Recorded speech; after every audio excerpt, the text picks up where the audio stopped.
નમસ્કાર દર્શક મિત્રો, હું છું રૂપલ ઉણેચિયા. સંપૂર્ણ ન્યૂઝમાં આપનું સ્વાગત છે. પાલનપુર હોમગાર્ડ કચેરી ખાતે જિલ્લા કમાન્ડર હિંમતસિંહ રાઠોડની અધ્યક્ષતામાં સ્વાતંત્ર્ય પર્વની ઉજવણી કરવામાં આવી હતી. આ પ્રસંગે જિલ્લા કમાન્ડર દ્વારા ધ્વજ ફરકાવી સલામી આપવામાં આવી હતી, જેમાં જિલ્લા કમાન્ડરના હસ્તે સારી કામગીરી કરનાર હોમગાર્ડ જવાનોનું સન્માન કરવામાં આવ્યું હતું, તેમજ સાંસ્કૃતિક કાર્યક્રમો પણ રજૂ કરવામાં આવ્યા હતા.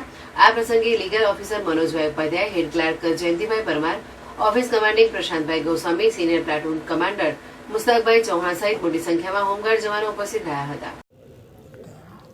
આજરોજ 78માં સ્વાતંત્ર્ય દિન નિમિત્તે જિલ્લા હોમગાર્ડ કચેરી ખાતે ધ્વજવંદન કાર્યક્રમનું આયોજન થયેલ. તેમાં અમારા જિલ્લાના લીગલ ઓફિસર મનોજભાઈ, તેમજ અમારા કચેરીના હેડ ક્લાર્ક જયંતિભાઈ, તેમજ અમારા કંપની કમાન્ડર પ્રશાંતભાઈ, મુસ્તાકભાઈ, તેમજ પાલનપુર યુનિટના સમગ્ર જવાનો તેમજ બહેનોએ ખૂબ જ ઉત્સાહપૂર્વક ભાગ લઈ અને મા ભારતીની ચરણોમાં વંદન કરેલ.